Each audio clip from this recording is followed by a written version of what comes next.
ছোটবেলায় আমরা প্রায় কল্পনা করতাম যদি আমাদের কাছে কোনো জাদু শক্তি থাকতো তাহলে জীবন কতটা রঙিন হতো। সেই শক্তি দিয়ে যা চাইতাম তাই করতে পারতাম। আজকের গল্পটিও এমন কিছু বিশেষ মানুষদের নিয়ে যাদের জীবনে এই কল্পনার জাদু বাস্তব হয়েছিল।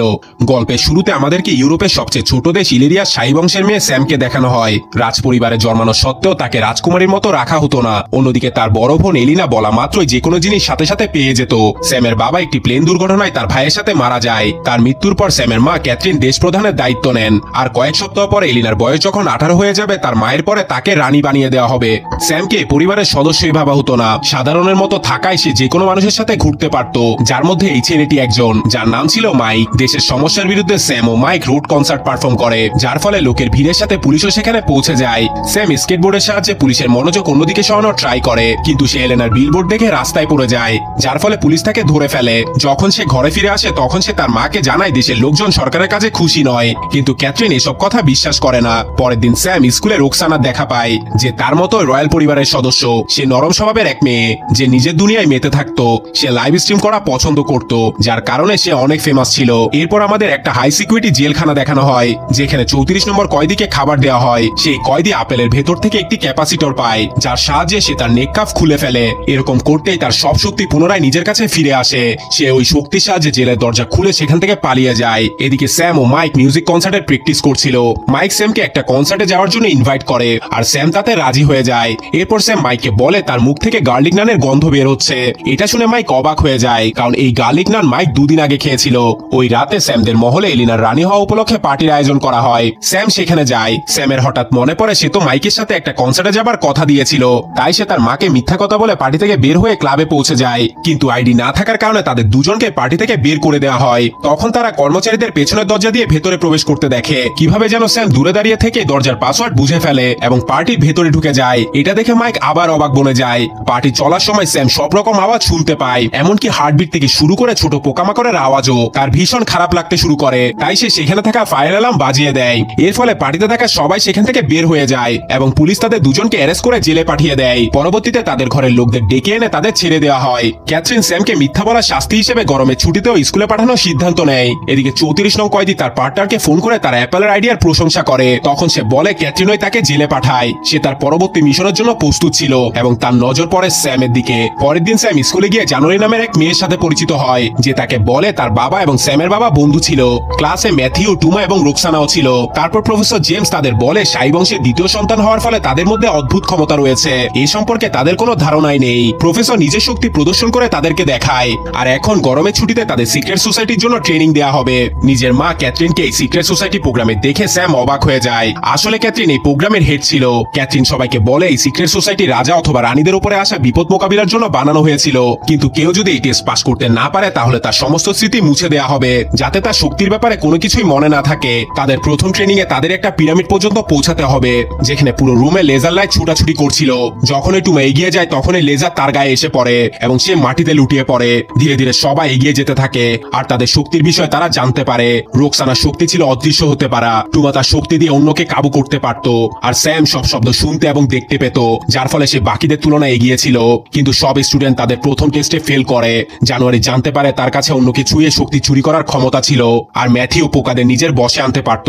পরের দিন প্রফেসর তাদের শক্তির উপর নিয়ন্ত্রণ আনার জন্য তাদের কিছু এক্সারসাইজ দেন। স্যামকে একটি স্পিকার ভর্তি রুমে নিয়ে গিয়ে আওয়াজ মনোযোগ দিয়ে শুনতে বলা হয়। টুমাকে চার্লি নামের এক কুকুরকে কাবু করার টাস্ক দেওয়া হয়, আর ম্যাথিউকে পোকাদের নিজের বশে আনার কাজ দেওয়া হয়। এদিকে রোকসানাকে বৃষ্টি ও স্নোফলের মধ্যে তার শক্তি প্রয়োগ শেখার এক্সারসাইজ দেওয়া হয়। অন্যদিকে জানুয়ারিকে তার শক্তি দিয়ে পানির নিচে শ্বাস নেওয়ার ক্ষমতা শিখতে দেওয়া হয়। এটা শেখার জন্য অ্যানা নামের এই মহিলাটি তার কোচিং নেয়। প্রফেসর জেমস পরীক্ষা করার জন্য স্যামকে জেনে শুনে বিষাক্ত খাবার দেয়, কিন্তু স্যাম তা বুঝে যায়। পাশে বসে থাকা জানুয়ারি তার আপেল স্যামকে খেতে দেয়। ওই দিন রাতে মাইকের বাবা স্যামকে ফোন করতে দেখে নেয় এবং স্যাম থেকে তাকে দূরে থাকতে বলে। পরের দিন স্যাম তার মায়ের সাথে দেখা করতে যায়, যে কিনা তাকে একটা আন্ডারগ্রাউন্ড হেডকোয়ার্টারে নিয়ে যায়। সেখানে অনেক দামি জিনিস ছিল, যার মধ্যে একটা ডিএনএ বেসড ন্যানো ডিভাইস ছিল, যেটা একই ধরনের ডিএনএ মানুষজনকে ডিটেক্ট করতে পারত। ক্যাথরিন স্যামকে শক্তি নিয়ন্ত্রণ করতে পারার জন্য কিছু টেকনিক শিখিয়ে দেয়। এরপর আমরা দেখতে পাই রোকসানাবাদের সবাই তাদের ট্রেনিং এ সফল হয়, শুধুমাত্র রোকসানাই সামনে আগাতে পারছিল না। এই জন্য জেমস তাকে ভেজা চুলে লাইভে আসার ধমক দেয়, আর এটা শুনে রোকসানা তার শক্তি প্রয়োগ করে গায়েব হয়ে যায়, কারণ সে ভেজা চুলে তার অডিয়েন্সের সামনে আসতে চায় না। আসলে মেয়েরা এমনই হয়, দুনিয়া উল্টে গেলেও সোশ্যাল মিডিয়ায় খারাপ ছবি আপলোড দিতে চায় না। এখন সব স্টুডেন্ট তাদের শক্তিকে কন্ট্রোল করা পুরোপুরি শিখে যায়। এটা দেখে প্রফেসর জেমস খুবই খুশি ছিল। রাতে মাইকের সাথে স্যামের কনসার্টে যাওয়ার কথা ছিল, কিন্তু জেমস তাদের সবাইকে মাঝরাতে উঠিয়ে একটি সিক্রেট মিশনে নিয়ে যায়। মিশনটি ছিল দামি কিছু রত্নকে চুরি হওয়া থেকে বাঁচানো। এয়ারপোর্টে পৌঁছে স্যাম তার শক্তির সাহায্যে চোরের অবস্থান শনাক্ত করে। সবাই তাকে ফলো করে চোরের কাছে পৌঁছায়, কিন্তু আসলে স্যাম যাকে শনাক্ত করে সে চোর ছিল না, বরং জানুয়ারির কোচ ছিল। এই সুযোগে জেমস রত্নটিকে গায়েব করে ফেলে। এটা শুধুমাত্র তাদের মনোযোগ অন্যদিকে নিয়ে যাওয়ার জন্য করা হয়েছিল, অর্থাৎ সবাই তাদের দ্বিতীয় মিশনেও ফেল হয়ে যায়। এটা থেকে জেমস খুবই রেগে যায়, তাই সে পরের দিনের ক্লাস ক্যান্সেল করে দেয়। সে মাইকে কনসার্টে আসতে না পারার জন্য সরি বলে, কিন্তু সে আসল সত্যটা পুরোপুরি তাকে বলতে পারে না। এর ফলে মাইক চিন্তিত হয়ে পড়ে। পরের দিন ছুটি হওয়ার ফলে সবাই বাইরে যাওয়ার প্ল্যান করে। তারা বাইরে গিয়ে অনেক মজা করে। এতে জানুয়ারি এবং স্যামের মধ্যে ভালো বন্ধুত্ব হয়ে যায়। স্যাম জানুয়ারিকে নিজের ঘরে ইনভাইট করে। দুজনে লুকিয়ে স্যামের ঘরে ঢুকে পড়ে এবং স্যামের স্টুডিওতে যায়। স্যাম জানুয়ারিকে বলে যে তার বাবা তাকে এত ভালোবাসতো যে তার জন্য পুরো টাওয়ারকে স্টুডিওতে বদলে দেয়। এই সময় মাইক এসে দেখে স্যাম অনেক আনন্দ করছে। এতে সে রেগে গিয়ে সেখান থেকে চলে যায়। কিছু সময় পর কয়দিন আবার 34 তাদের উপর হামলা করে দেয়। তাদের মধ্যে অনেক হাতাহাতি হয়। সেখান থেকে পালানোর আগে স্যামকে স্নোফ্লিক্স বলে সেই কয়েদি ডেকে ওঠে। এটা শুনে স্যাম থ হয়ে যায়, কারণ কেবলমাত্র তার বাবাই তাকে স্নোফ্লিক্স বলে ডাকতো। জেমস সেখানে এসে সবাইকে শান্ত থাকতে বলে, কিন্তু স্যাম তার কথা না শুনে কয়দিন 34 পেছনে ছুটতে শুরু করে। স্যাম দৌড়াতে দৌড়াতে একটি গভীর জঙ্গলে পৌঁছে যায়, যেখানে সে তার শক্তি ব্যবহার করে সেই কয়েদিকে খুঁজে ফেলে।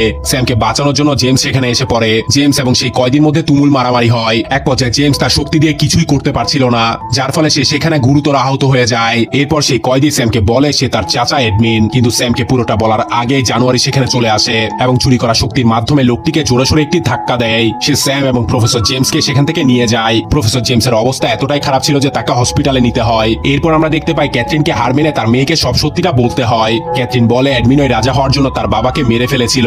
এই কারণে ক্যাথরিন তাকে হাই সিকিউরিটি জেলে বন্দি করে রাখে। স্যাম তার চাচার সাথে দেখা করার জন্য জেলে পৌঁছায়। তার চাচা তাকে বলে সে দেশের এই সমস্ত জাঁকজমক বন্ধ করতে চেয়েছিল, যাতে সব লোক সমানভাবে বাঁচতে পারে। প্রথমে তার মনে হয়েছিল তার ভাই রাজা হওয়ার পর দেশে বদল নিয়ে আসবে, কিন্তু অনেকদিন কেটে যাওয়ার পরও কোনো কিছুই বদলায়নি। এজন্য সে তাকে মেরে ফেলতে বাধ্য হয়। এরপর আমরা দেখতে পাই স্যাম তার বড় বোনের সাথে দেখা করে, যে তাকে বিশ্বাস করায় যে রানী হওয়ার পর সে এই দেশে বদল নিয়ে আসবে। স্যাম তার বোনকে বিশ্বাস করে এবং বাকিরাও এলেনার রাজ অভিষেকে সিকিউরিটি দেওয়ার জন্য রাজি হয়। সেদিনই স্যাম হসপিটালে গিয়ে জেমসের কাছে ক্ষমা চায় এবং জেমস তাকে ক্ষমা করে দেয়। দেখতে দেখতে রাজ অভিষেকের দিন চলে আসে। সব রাজকীয় বংশের লোকেরা সেখানে উপস্থিত হয়। সেদিন টুমা তার শক্তি ব্যবহার করতে পারছিল না, কারণ জানুয়ারি তার সমস্ত শক্তি চুরি করে নিয়েছিল। জানুয়ারি লুকিয়ে আন্ডারগ্রাউন্ড হেডকোয়ার্টারে পৌঁছে যায়। সে গার্ডদের নিজের শক্তির মাধ্যমে কাবু করে নেয় এবং এডমিনকে ছেড়ে দেওয়ার নির্দেশ দেয়। আর এখানে আমরা জানতে পারি এডমিনের সাথে ফোনে আর কেউ নয়, বরং জানুয়ারি কথা বলেছিল। আসলে এরা দুজনেই প্রথম থেকে একসাথে ছিল। এরপর জানুয়ারি আবার অনুষ্ঠানে যায় আর তার বন্ধুদের তাকে ফলো করতে বলে। এই বলে সে তাদের একটা সেলে বন্দি করে ফেলে। অন্যদিকে ম্যাথিউ চুপিসারে একটি মাছির সাহায্যে স্যামকে সব সত্যটা জানিয়ে দেয়। স্যাম তার শক্তি ব্যবহার করে এডমিনকে খুঁজে ফেলে এবং তাকে ফলো করতে শুরু করে। অন্যদিকে রানীর রাজ অভিষেক শুরুই হয়ে গিয়েছিল। অ্যাডমিন সেখানে পৌঁছে একটি ন্যানো ডিভাইস ফিট করে দেয়, যে ডিভাইস ওই সব লোকদের শেষ করে দেবে যাদের মধ্যে সাই বংশের রক্ত আছে। স্যাম জানতে পারে যে জানুয়ারি তার পেছন পেছন আসছে, তাই স্যাম সেখান থেকে পালিয়ে মাইকের ঘরে যায় এবং তার সাহায্য চায়। প্রথমে মাইক সাহায্যের জন্য মানা করে দিলেও যখন স্যাম তার সিক্রেট মাইককে বলে তখন সে সাহায্যের জন্য রাজি হয়। অন্যদিকে জানুয়ারি স্যামের পিছু নিতে নিতে মাইকের ঘরে চলে আসে। এরপর জানুয়ারি স্যামের সামনে স্বীকার করে যে সে এডমিনকে সাহায্য করেছিল, কারণ সে স্যামের বড় বোনকে মেরে নিজে এখানে রানী হতে চায়। সে আরো বলে তার এই স্বপ্ন কিছুক্ষণের মধ্যেই বাস্তবে রূপ নেবে। তখনই মাইক উপর থেকে কিছু একটা জানুয়ারির উপর ফেলে, যার ফলে সে সেখানে বেহুশ হয়ে যায়। এরপর তারা বাকিদেরও ছাড়িয়ে নেয় এবং সবাই মিলে এডমিনকে থামানোর প্ল্যান করে, যে কিনা পুরো শাহী বংশকে শেষ করে দিতে চায়। এডমিন মনে করে যে রাজকীয় বংশের লোকদের মৃত্যুর পরও একমাত্র দেশের মানুষের মধ্যে সমতা আসবে। টুমা এবং রোকসানা তাদের শক্তি ব্যবহার করে সেই ডিভাইসটি এডমিন থেকে নিয়ে ফেলে এবং স্যামকে দিয়ে দেয়। স্যাম শাহী বংশকে বাঁচানোর জন্য জীবনের মায়া ত্যাগ করে ছাদ থেকে ঝাঁপ দেয়। তখনই ম্যাথিউ প্রজাপতিকে বশ করে স্যামকে নিরাপদে ছাদ থেকে নামিয়ে ফেলে। এডমিন তার শক্তি ব্যবহার করে সেখানে ধ্বংসলীলা শুরু করে দেয়। স্যাম এডমিনকে কোন রকম একটি রুমে নিয়ে আসে।